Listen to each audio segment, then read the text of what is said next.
Hi everyone, today I will briefly explain the most common computer crime in Malaysia in 2025, online fraud, also known as cyber scams.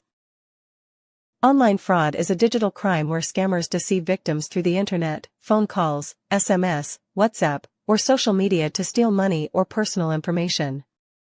In Malaysia, the most common types include investment scams, Macau scams, romance scams, e-commerce scams, fake job offers, parcel scams, and impersonation of banks or government officers asking for OTPs. Online fraud is extremely harmful because it causes huge financial losses. In 2025 alone, Malaysians lost more than RM1.9 billion to scams. Victims experience stress, depression, and even family problems. It also reduces public trust in online banking and e-commerce, slowing Malaysia's digital progress. Most syndicates operate overseas, making recovery rates very low. These are some easy ways to protect ourselves from scams. Never share your OTP or banking details. Always verify any caller by contacting the bank yourself. Avoid suspicious links and offers that look too good to be true. And remind your family, especially parents and grandparents, not to give money or OTP to anyone. If you suspect you've been scammed, act fast. 1. Call the National Scam Response Center, 997, immediately. 2. Make a police report with PDRM Commercial Crime Department. 3. Contact your bank to freeze your account or block transactions. 4. Report scam calls or messages to MCMC. Acting within the first 30 minutes gives the best chance of recovering your money. That's a quick summary of online fraud in Malaysia and how we can protect ourselves. Thank you for watching.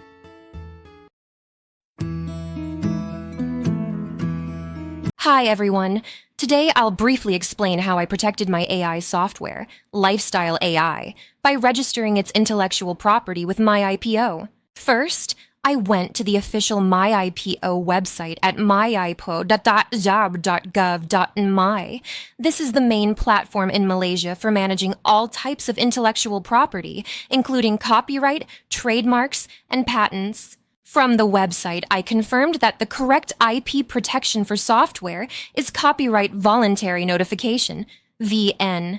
Software source code is automatically protected under the Copyright Act 1987 as a literary work, but voluntary notification provides a certificate as strong legal proof of ownership.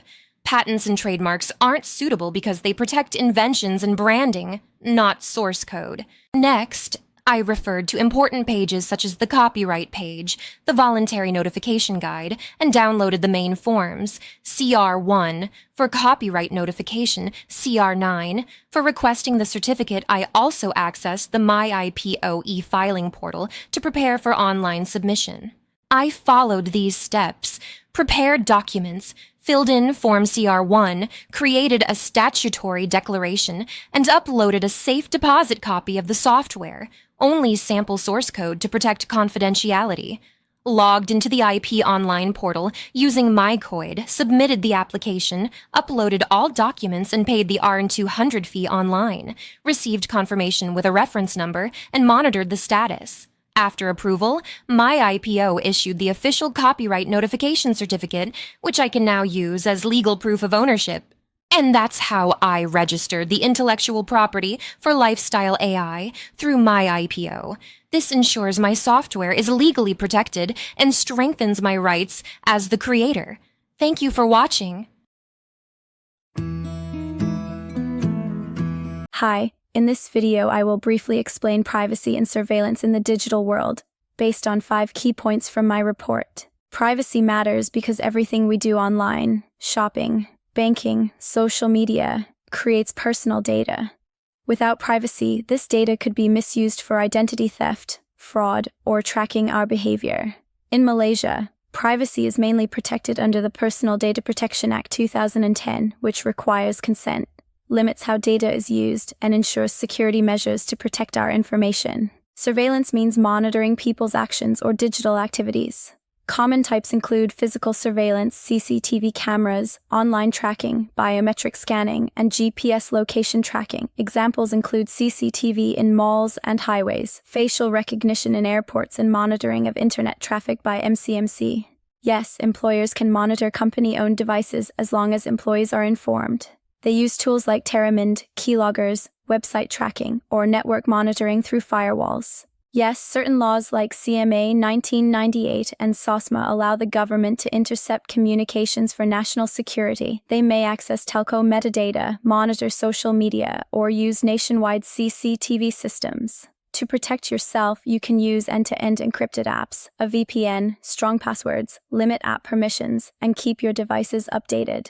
Surveillance becomes an ethical problem when it invades privacy without consent. It can discourage free speech, create fear, and lead to misuse of power or discrimination if data is abused. That's a short summary of privacy and surveillance in Malaysia. Thank you for watching.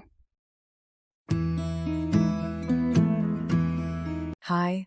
In this video, I'll explain the importance of computer reliability, a real case study, and the comparison between Android and Apple phones. Computer reliability means how consistently a system performs without crashing or failing. It is important because banks, hospitals, businesses, and even government operations depend on computers every day. If systems fail, it can cause financial loss, service disruption, loss of data, and even safety risks. Reliable systems build user trust and ensure accuracy, stability, and security. A major example of unreliable computer systems is the Boeing 737 MAX crashes in 2018 and 2019. The aircraft relied on a software called MCAS, which malfunctioned because it received faulty sensor data. The system repeatedly pushed the plane's nose downward, and pilots couldn't override it. This failure killed 346 people and caused global grounding of the aircraft. It showed how software bugs and lack of redundancy can lead to catastrophic consequences. When comparing reliability, Apple iPhones still have an advantage. Apple controls both hardware and software, giving them strong performance, long-term stability, and consistent updates for 6 to 7 years. Android phones like Samsung and Pixel are improving, but many mid-range devices still suffer from higher failure rates and slower updates due to fragmentation. In 2025, iPhones continue to show lower failure rates and smoother long-term performance. Overall, reliability is critical because a single failure can cause massive impact. And in mobile devices, Apple still leads in both hardware and software stability. Thank you for watching. In software engineering, professional ethics guide every decision we make, especially when building critical national systems like the MySejahtera app. Today, I'll summarize 4 key principles from the Software Engineering Code of Ethics: public, client and employer, product and judgment, and how they apply to MySejahtera. Engineers must always act in the public interest. For MySejahtera, this means protecting sensitive data like health records and locations, ensuring accurate risk status, and designing the app to be accessible for all Malaysians. It also means being transparent about how data is collected and used, and preventing any misuse beyond COVID-19 purposes. In this project, the client is the Malaysian government.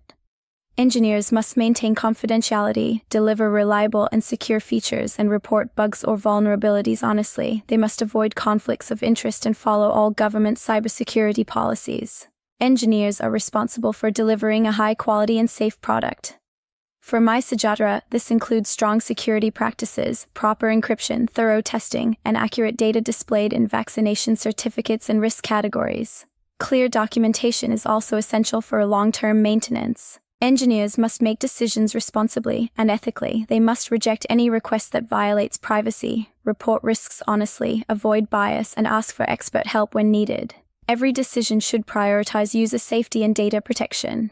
In developing MySejahtera, professional ethics ensure that the system remains safe, transparent, and trustworthy. By following the principles of public, client, and employer, product, and judgment, software engineers protect both society and the integrity of the profession.